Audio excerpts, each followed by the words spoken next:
Today is March 28th, and the quote for today is entitled, "Chanting is a Sacred Communication." So the last few days we've been talking about chanting, because chanting is very important. We want to help you upgrade your chanting, because it'll make such a huge difference in your Krishna consciousness.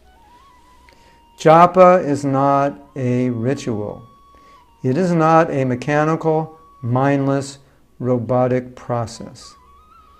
It is an offering of the heart, a pleading for mercy, a begging to be accepted by the Lord. It is a crying of the soul to be engaged eternally in the Lord's service. The emotions these moods invoke nourish our chanting. Krishna is moved by love, not by a parrot-like repetition. Feelings and desires for Radha and Krishna are meant to be communicated through their names.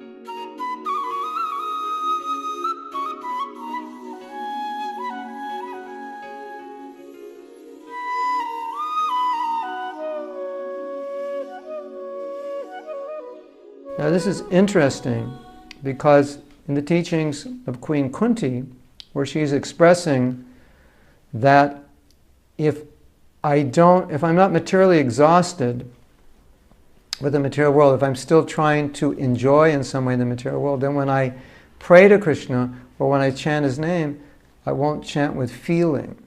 And in the purport there, Prabhupada said everything depends on feeling. So specifically, when we're chanting, there's an obstacle we have that many, many of us face. I would say all of us face it at one point or another, and that's chanting mechanically. And chanting mechanically basically means to take the holy name as an ordinary material sound. And mechanical chanting is just to chant 1,728 names because of the vow we make to chant 16 rounds.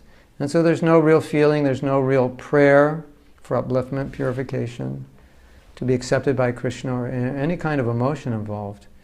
It's just a mechanical process to chant a certain number of rounds. And when we take initiation into chanting 16 rounds, we're not actually taking initiation into chanting mechanical rounds. We're not vowing to chant, Gurudev, I promise to chant 16 mechanical rounds. No, we're not vowing for that. We're vowing to chant 16 good rounds, which means rounds in which we're praying to Krishna to become pure, to surrender, or praying for whatever it is we need to advance in our devotional service. Now, our previous acharyas, as well as Srila Prabhupada, have left us numerous meanings to the holy name. And in all the meanings that they've given us, there are actually prayers or emotions. Please bring my heart closer to you. Please teach me how to serve you. Please make me qualified to serve you. So any time there's an emotion for something that you need to advance in your spiritual life, and you put that emotion into your chanting, then your chanting achieves greater potency. Now, I know a lot of you are thinking, but aren't we just supposed to hear? Isn't that the process? That is. But when you absorb your whole being and your whole feeling and your emotions and your prayer in chanting, you're much more absorbed than just the process of physical hearing. Physical hearing is meant to fix the mind. And as your mind becomes fixed, the emotions will come. But one of the best ways to fix the mind is to chant with emotion, because when emotion is there, the mind doesn't wander. Usually when your mind is wandering, you'll notice it's because you're lacking emotion in your chanting. And you can hear it in your voice. Where there's emotion, you're chanting. As you hear it, you can feel the prayer, you can feel the petition. When you lose that feeling in your voice, you can kind of hear it more monotonous, more mechanical. Hare Krishna, Hare Krishna. It's like that. Krishna, Krishna, Hare Hare, Hare Ram. You can kind of hear it as something a little bit boring, a little bit mechanical, just trying to get it done. But when there's prayer, you can feel Hare Krishna, Krishna Krishna, Hare Hare. You can feel it, you can hear it. When other people are chanting prayerfully, you can feel it and you can hear it also. So that's how we're supposed to be chanting. It takes energy, it takes focus, takes effort for sure. But that's the process. Chanting with feeling, and what is the feeling? Krishna, I want to become a pure devotee. Hare Krishna, I want to become pure. I want to surrender, I want to serve my Guru. Please empower me.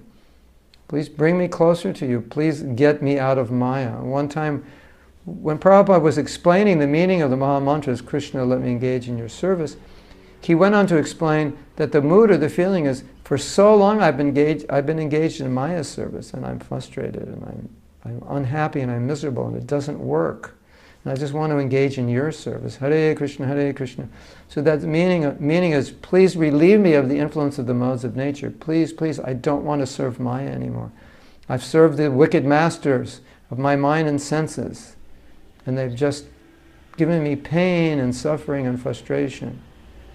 So please now let me overcome these desires and let me just serve you. So if you understand the meaning, you'll see there's lots of emotion in that. Lots of prayer, lots of feeling. So put that into your chanting. That's the point of today's quote. Hare Krishna.